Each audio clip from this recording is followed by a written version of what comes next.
Hello. Bonjour. I appreciate the opportunity of being here. Je suis ravie d'être ici pour vous parler un peu du cadre de la mise en œuvre de RED. Un des éléments de RPP sur lequel chaque pays va travailler dans les mois à venir ainsi que dans les années à venir. Le cadre de la mise en œuvre de RED, que vous savez, se rapporte aux aspects, aux éléments institutionnels, légaux que le pays doit mettre en place.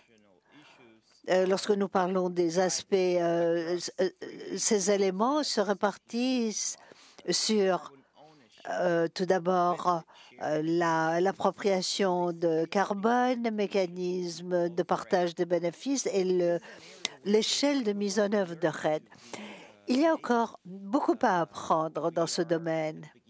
Nous n'en sommes qu'au premier balbutiement des cadres institutionnels. L'expérience est très limitée. Nous allons parler de quelques expériences qui existent déjà et en même temps, FCPF a pour rôle de réunir cette information, les intégrer et les mettre à la disposition des pays au fur et à mesure que nous avançons dans le processus de préparation au RED. Pour commencer, je vais vous parler de l'appropriation ou la prise en charge de carbone. C'est l'élément clé dans RED étant donné son influence sur sur la distribution des recettes potentielles de carbone. Ici, nous pensons que les pays dans RPP indiquent quels sont les travaux analytiques qu'ils entreprendront pour proposer des législations ou des réglementations ou des dispositions institutionnelles qui indiquent à qui appartient le carbone et ainsi que les modalités de l'échange de carbone. Ce que nous savons, c'est que l'appropriation ou la propriété du carbone peut varier selon les différents régimes fonciers, que ce soit des terres publiques, privées, autochtones, les terres administrées par les collectivités.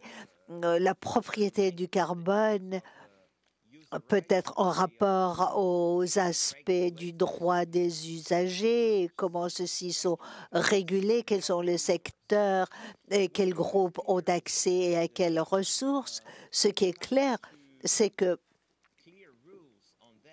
s'agissant de règles définies, et ce sera très important d'avoir des règles bien définies pour donner un signe fort que les transactions de carbone ou les paiements en fonction de résultats ne conduiront pas à des conflits dans les pays.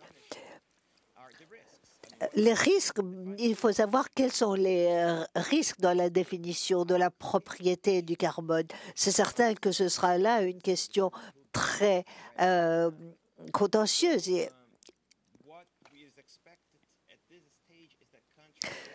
Nous voudrions que les pays préparent une feuille de route pour répondre à ces questions qui revêtent beaucoup d'importance. Maintenant, des modèles de partage des avantages. La question qui se pose concerne la répartition des recettes de RED entre secteurs, collectivités, gouvernements. Quelles seraient les règles qui seraient définies pour régir tout cela et quels seront les processus permettant de définir ces règles? Bien entendu,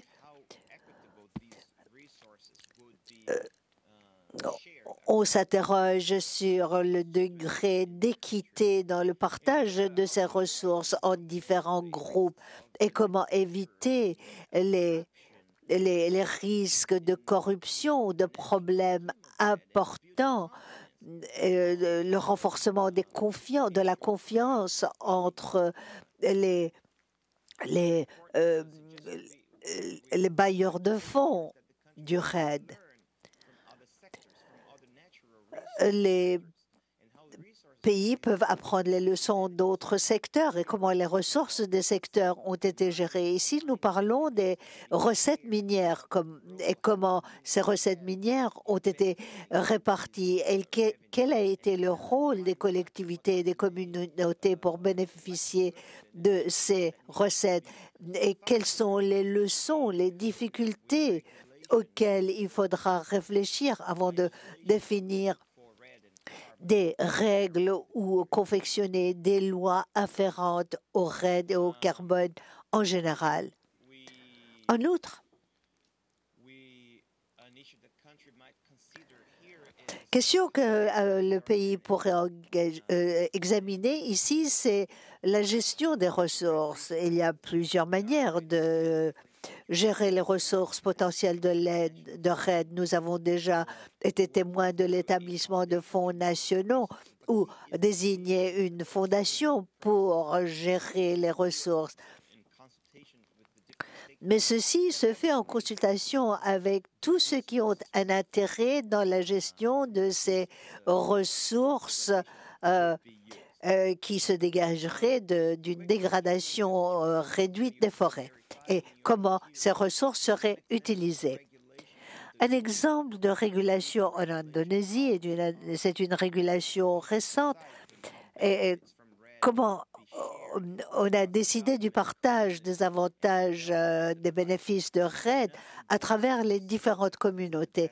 Nous ne disons guère que c'est la meilleure des options, mais cela vous montre comment un pays décide de traiter cette question. Deuxième exemple que nous avons, comment les fonds seront gérés au niveau national et nous offrons l'exemple du fonds brésilien pour l'Amazone et qui est géré par la Banque de développement économique et social du Brésil. Il s'agit d'un modèle qui pourrait donner des leçons importantes aux pays qui pensent à la création d'un mécanisme pour recevoir et acheminer des fonds qui pourraient éventuellement être mobilisés à travers les activités de RED.